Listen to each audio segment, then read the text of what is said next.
Thank you for answering my questions. My name is Joy. Hi, Joy. And it's an answer to prayer to be here. So here they are. 3 real quick questions. Okay. A little complicated. How do I know if I am saved if I have blasphemous thoughts? Should I be taking communion if I am not sure if I am saved? If I am not chosen, would I even care about being saved? Really good questions, Joy. You have a wonderful name, but sometimes it's hard to live up to, isn't it?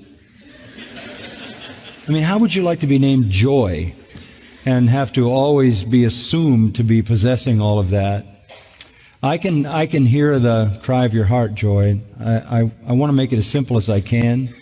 The fact that you are asking these questions is evidence of the work of God in your heart.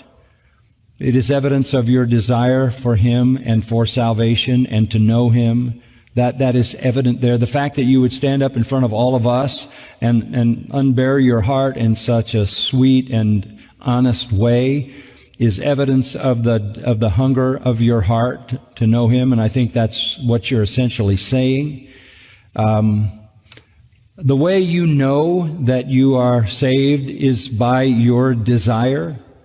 Do you desire to know God? Yes. Do you desire that He would know you and love you? Yes. Do you desire to love Him? Yes. Do you desire to honor Him? Yes. Do you desire to obey His word? I do, but I can't do it on my own strength. Well, of course not. Join the club. And that's why we're all here. This is the same with all of us. It's all of grace, isn't it? It's all of grace. The Apostle Paul in Romans 7 helps us because this is the Apostle Paul. This is the one that we would elevate as the supreme example of a Christian. And he says, he calls himself a wretched man because he says, I do what I don't want to do and I don't do what I want to do.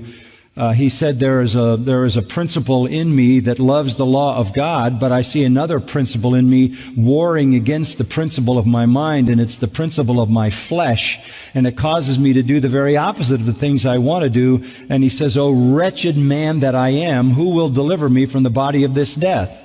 And that's a very interesting illustration. One of the ways that murderers were punished in the ancient world was that the victim that they had murdered was strapped to their body.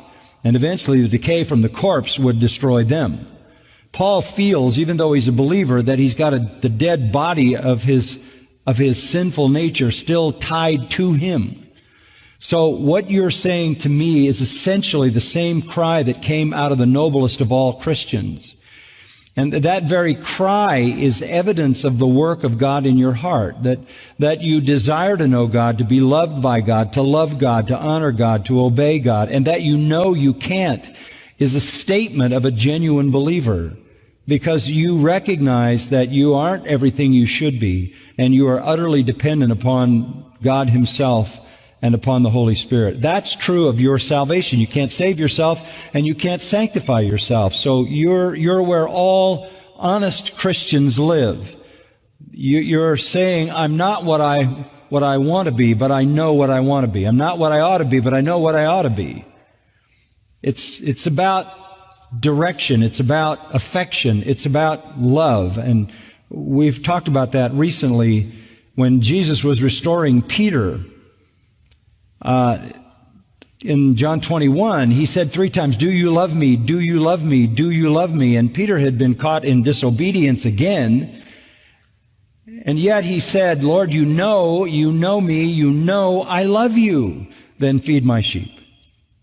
He accepted the failing life of Peter, the tendency to be disobedient, and even maybe to have ungodly thoughts, which is just part of that remaining sin nature.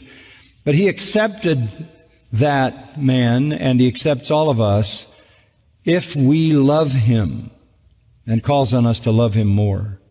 So you don't want to evaluate the character of your salvation by your failures. You want to assess the genuineness of your salvation by your desires, by what you love, what you long for, what you want.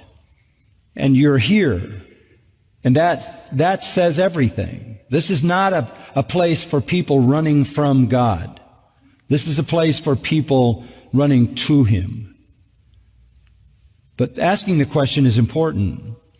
The purest joy, to kind of play on your name a little bit, the purest joy in the Christian life comes when we are obeying Him, loving Him, serving Him, worshiping Him. That's when we enjoy the most assurance. Security is one thing.